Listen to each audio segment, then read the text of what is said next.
अल Assam Gorkha student union प्रतिनिधि टोलीले Siliguri journalist क्लबमा एक पत्रकार सम्मेलन आयोजना गरेर पहाडमा एनआरसीको विषय लिएर भारतीय जनता पार्टीका केन्द्रीय शीर्षस्थ नेतृत्व अनि भारतीय जनता पार्टी उम्मेद्वारद्वारा दिएको बयानको विषय लिएर चुनाव अघि पहाडका जनमानसमा जुन तहल्का मचिरहेको छ यसै विषयलाई ध्यान केन्द्रित गरेर अल आसाम स्टुडेन्ट युनियनका एक टोलीले आसामका गोर्खाहरूलाई एनआरसीले कस्तो प्रभाव पारेको छ उक्त विषयमा स्पष्ट पार्दै दार्जिलिङको राजनीतिमा एनआरसीको विषय लिएर यसरी बताएका छन्। हाल ही में एक सोशल मीडिया में हो या मीडिया में हो एक आवाज उठ रहा है कि आसाम का गोरखा लोगों को एनआरसी को लेकर गोरखा लोगों का कोई प्रॉब्लम नहीं है बोल के एक आवाज उठ रहा है। ये आवाज को लेकर हम लोग को all Assam Gorkha students union को हम लोग का कुछ टिप्पणी करना है हम लोग को इस सब्जेक्ट में लेकर। असम का गोरखा पॉपुलेशन लगभग 25 लाख। हम लोग हर किसी को पता है, सोशल ऑर्गेनाइजेशन सभी को पता है कि लास्ट जो एनआरसी में गोरखा लोग का लगभग 80,000 से 1 लाख तक लोगों का नाम एनआरसी में नहीं आया है।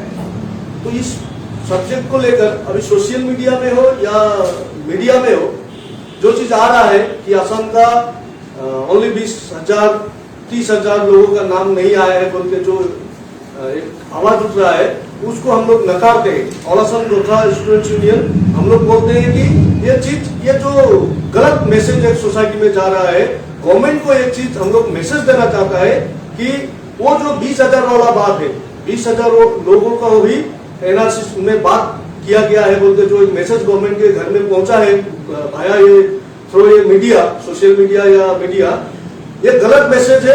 लगभग 80,000 से 1 लाख गोरखा का नाम कर्तन किया गया है एनआरसी के नाम पर। वही बात आप लोग को ये संवाद माध्यम जो आज प्रेस कॉन्फ्रेंस हो रहा है इसके माध्यम से आप लोग को हम लोग जानकारी देना चाहता है। अभी आसाम का सिचुएशन क्या है? वो एनआरसी में तो बहुत सारे लोगों को डिटेंशन कैंप में भी भेजा गया है, तो ये कुछ गोरखा पॉपुलेशन को भी क्या डिटेंशन कैंप में भेजा गया है?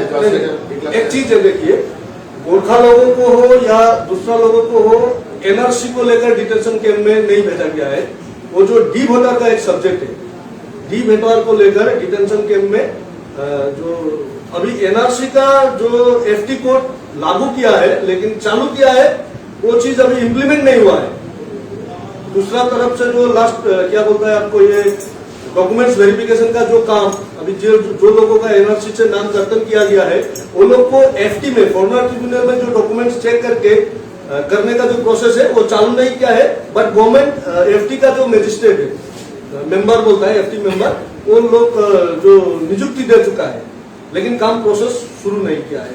और जो ये जो डिटेंशन कैंप का बात है वो नॉट रिलेटेड टू एनआरसी, वो डी वोटर का रिलेशन है। तो ये डी वोटर में गोरखा का पॉपुलेशन का तो बात तो नहीं है। 100% गोरखा लोगों को डी वोटर लगाया गया है वहां पर। गोरखा लोगों का डिस्ट्रिक्ट वाइज में हम लोग के पास डाटा है। अभी हम लोग जस्ट घूमने के लिए आया था यहाँ पर, तो डाटा लेकर हम लोग नहीं आए हैं, लेकिन हम लोग के पास डाटा है डिस्ट्रिक्ट वाइज में कितना गोरखा लोगों को डी वोटर लगाया गया है। कितना होगा लगभग धेमाजी डिस्ट्रिक्ट में कितना होगा? 500 आपको धेमाजी डिस्ट्रिक्ट में। डिस्ट्रिक्ट वाइज में वो हम लोग का डाटा है वहां पर, हमारे हाथ में है, लेकिन वो हम लेकर नहीं आया है। इन लोगों का क्या डी वोटर का वो क्या दिया है, मतलब ऐसे के लेवल लगाया कि डी वोटर है ये लोग जो डिस्ट्रिक्ट वाइज जो गोरखा के बारे में? ये मतलब ऐसा बात है ना, आप लोग डी वोटर में जब एफटी में प्रॉब्लम क्या हो रहा है, एक गोरखा का पिताजी लिखता है भक्त बहादुर नेवार, एग्जाम्पल भक्त बहादुर नेवार का लड़का, भक्त बहादुर नेवार का लड़का रमेश प्रधान लिख सकता है, अभी श्रेष्ठ लिख सकता है। अभी ऐसा सिस्टम कर दिया है, सोच ऐसा है कि वहां पर प्रधान का लड़का कैसे नेवार लिख रहा है, हाउ इट इज पॉसिबल, वो लोग को ऐसे पूछता है। अभी मैं दिलीप गजुरेल, अगर मेरा परदादा छबिलाल उपाध्याय लिखता है तो उसको लेकर भी क्वेश्चन मार्क है, इसलिए डी वोटर लगा देता है वहां पर। लेकिन खास लोग जो है, अभी हम उपाध्याय गजुरेल भी लिख सकता है, टिमसिना भी लिख सकता है, दाहाल भी लिख सकता है, टाइटल, वो सब प्रॉब्लम करके डी वोटर लगा देता है। बट ओरिजिनल लोग है वो वहां का, कोई डाउटफुल वोटर, कोई बाहर से आया हुआ आदमी नहीं है। और अमित शाह जब यहाँ पे इलेक्शन कैंपेन करने के लिए आए हैं, बाहर में भी वो लोग बोले थे कि यहाँ पे एनआरसी लागू नहीं होगा, अगर लागू होता भी है तो गोरखा पॉपुलेशन का यहाँ पे कोई प्रॉब्लम नहीं होगा, इस तरह का एक इशू है।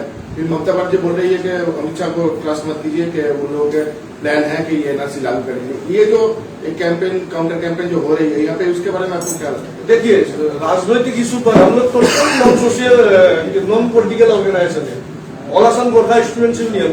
यहाँ का जो इलेक्शन है, यहाँ पर राजनीतिक दल कैसे काम कर रहे हैं वो लोग को लेकर हम लोग को कुछ भी टिप्पणी करने का या कुछ भी बोलने की जरूरत नहीं है। हम लोग नहीं बोलेगा वो इशू में, लेकिन इतना ही जानता है, हम लोग इतना ही बोलता है कि आसाम में गोरखा लोगों को एनआरसी के नाम पर अभी जो 20,000 का एक सब्जेक्ट आया है, 20,000 ही लोगों को परेशानी हुआ है बोल के जो बोला है, वो संख्या लेकिन बहुत कम बोला है। जितना भी लोग यहाँ पर सोशल मीडिया में बोल रहा है वो गलत बात है। 80,000 से 1 लाख लोगों को का नाम कर्तन किया गया है गोरखा लोगों का।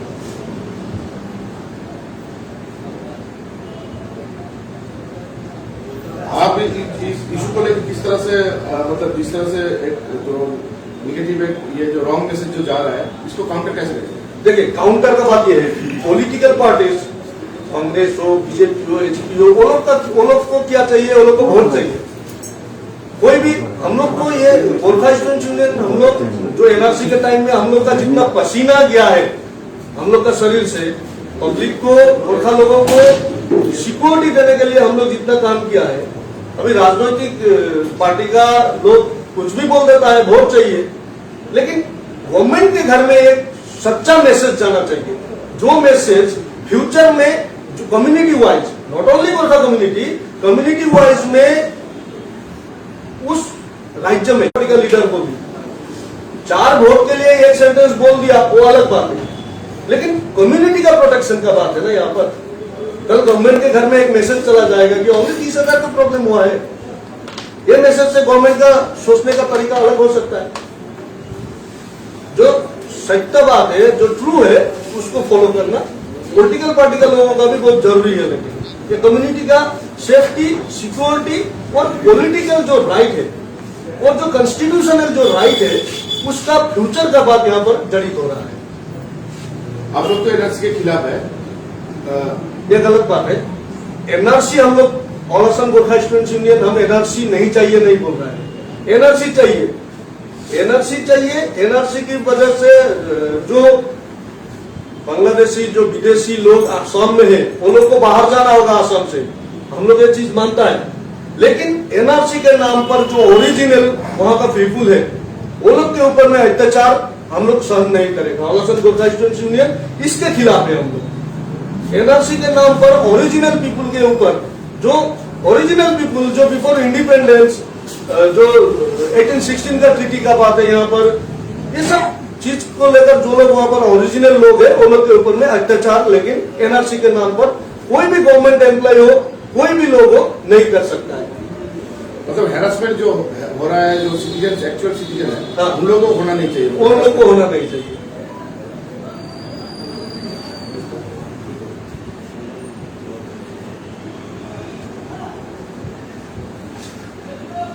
तो इसका जिम्मेदार किसको ठहराते हैं? आप लोग बीजेपी को ठहराते हैं?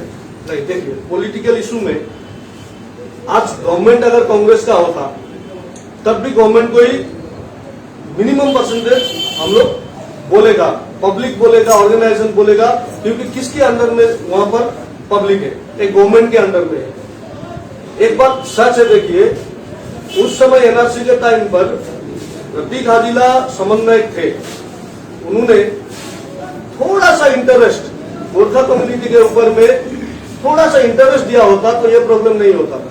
हम लोग ने उनके पास बार बार हम लोग गोरखा स्टूडेंट्स यूनियन का सेंट्रल कमेटी हम लोग गए थे, हम लोग और जो सब्जेक्ट है उनको डिटेल्स में हम लोग बताए थे, उसके बाद में उन्होंने इंटरेस्ट नहीं दिया वो चीज को। और गवर्नमेंट को देखिए, बोलेगा ही पब्लिक, पब्लिक तो किसको बोलेगा? पब्लिक का गार्जियन कौन है एक स्टेट में? गवर्नमेंट है ना। गाली देना, दोष देना और अपना प्रॉब्लम लेकर जाकर गवर्नमेंट को बताना, ये चीज में थोड़ा डिफरेंस है। गवर्नमेंट को हम लोग बार बार बोल रहा है कि गवर्नमेंट लायबल है कि गोरखा लोगों को प्रोटेक्शन देना पड़ेगा। यहाँ पर वो लोग को देना ही पड़ेगा। हम लोग बार बार गवर्नमेंट से बोल रहा है, असम गवर्नमेंट से, इंडियन गवर्नमेंट से, कि हम लोग को प्रोटेक्शन चाहिए। यहाँ पर एनआरसी के नाम पर हो, डी वोटर के नाम पर हो, प्रोटेक्शन देना दायित्व लेकिन गवर्नमेंट का है। ये जो 80,000 टू अराउंड 8 लाख जो पॉपुलेशन, गोरखा पॉपुलेशन को जो डिलीट किया गया मतलब उनका नाम, तो इसके बाद उसके आप लोगों ने क्या क्या स्टेप उठाया? देखिए, पहला बात है, गवर्नमेंट को हमने रिटर्न में सब कुछ दे चुका है। हम लोग गोरखा स्टूडेंट्स यूनियन हम लोग रिटर्न में दे चुका है। और हम लोग का जितना भी आदमी रह गया है, किस आधार में रह गया है, कौन सा डॉक्यूमेंट्स पूरा नहीं किया वो लोग, ये सब डिटेल्स में गवर्नमेंट को हम लोग दे चुका है। और गवर्नमेंट ने एक बात भी बोला है हम लोग को कि हम लोग फर्दर इसका इंक्वायरी कर रहा है, ऐसा बोला है। देखते हैं क्या होता है, फ्यूचर में क्या होता है, हम लोग देख रहा है। उसका भी जो आप लोगों ने प्रोटेस्ट किया था तब, जब एनआरसी पब्लिश होकर निकला था, जब हम लोग ने देखा कि हमारा गोरखा लोगों का नाम डिस्ट्रिक्ट वाइज में नाम कर्तन हो गया है, वो हिसाब से हम लोग डिस्ट्रिक्ट का प्रत्येक हेडक्वार्टर में, डीसी का ऑफिस का बगल में, डिस्ट्रिक्ट हेडक्वार्टर में हम लोग प्रोटेस्ट किया है, धरना दिया है।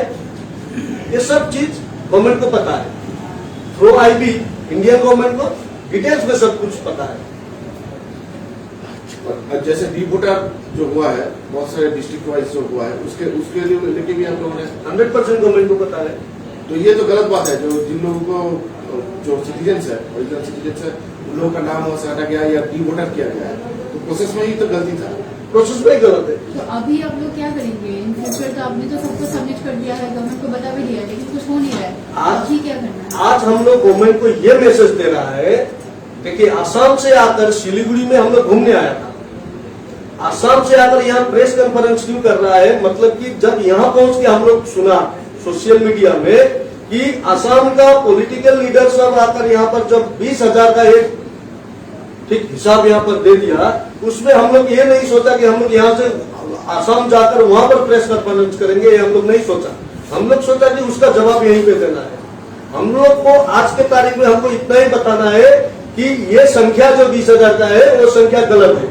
पॉलिटिकली और असम गोरखा स्टूडेंट्स यूनियन को ये नहीं हम लोग को बोलना है कि कौन किसको वोट देगा, क्या करेगा, that is all matters are related to political parties. हम लोग को इससे कोई मतलब नहीं है, ये सब्जेक्ट वो लोग का है।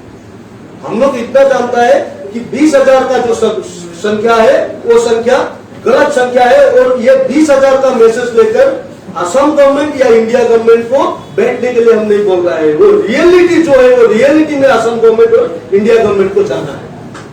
हमको आज हम लोग का बोलने का सब्जेक्ट ही यही है। कुछ दिन पहले प्रेम तमांग जो है अक्सू का जो एक्स प्रेसिडेंट है, वो दार्जिलिंग में आया था। दार्जिलिंग में आके बोला है कोई प्रॉब्लम नहीं हो रहा है। ये बात को आप लोग कैसे लेंगे? देखिए, ex president Prem Tamang ex president, at present is the leader of BJP, Bharatiya Janata party. हम लोग को वो सब्जेक्ट में नहीं बोलना है। वो आज के तारीख में एक्स रनिंग प्रेसिडेंट, अगर आक्सू का लीडर कोई आकर ये चीज बोला है तो हम इसके ऊपर में हम लोग बहस भी करेगा, हम लोग बात भी करेगा। आज राजनीतिक लीडर का कोई भी आदमी कहाँ भी जाकर कुछ भी बोल सकता है। राजनीतिक लीडर को क्या चाहिए? वोट चाहिए, बाकी तो कुछ नहीं है। वोट के लिए कोई भी कहीं भी जाकर कुछ भी बोल सकता है, वो लोग का सब्जेक्ट है। आज के तारीख में प्रेम तमांग आक्सू का कोई भी पोर्टफोलियो में नहीं है, तो उसको लेकर वो उनका विषय है। दार्जिलिंग में जाकर पॉलिटिक्स करेंगे, वेस्ट बंगाल कोलकाता में जाकर करेंगे, उड़ीसा में जाकर करेंगे, पॉलिटिक्स उनका बात है। इसमें हम लोग को कुछ भी नहीं बोलना है। लेकिन अगर आक्सू और असम गोरखा स्टूडेंट्स यूनियन हम लोग एक ही चीज, एक ही आराम में हम लोग बैठाए कि जो भी लीडर आप कहीं भी आसाम में हो, वेस्ट बंगाल में हो, कहीं भी जाकर अगर बोलेगा कि ओनली 20,000 गोरखा लोगों को हैरेसमेंट हुआ है बोल के बोलेगा, वो चीज को हम लोग नकारते हैं, हम लोग नहीं मानते हैं वो चीज को। क्योंकि हम लोगों ने एनआरसी के नाम पर जितना भी कष्ट उठाया है ऑर्गेनाइजेशन ने और असम गोरखा स्टूडेंट्स यूनियन ने, वो हम लोग जानते हैं। वो पीड़ा हम लोग का अंदर है। हम लोग बहुत कष्ट किया है एनआरसी के नाम पर। और हम लोग ये भी नहीं बोला है कि एनआरसी नहीं चाहिए, भी हम लोग नहीं बोला है। एनआरसी चाहिए, असम को विदेशी मुक्त बनाना है, लेकिन एनआरसी के नाम पर जो ओरिजिनल लोगों के ऊपर अत्याचार लेकिन होना नहीं चाहिए। ओरिजिनल लोगों के ऊपर जो अत्याचार हो रहा है वो तो डॉक्यूमेंट्स के वजह से ही हो रहा है। डॉक्यूमेंट्स कैसे देख रहा है?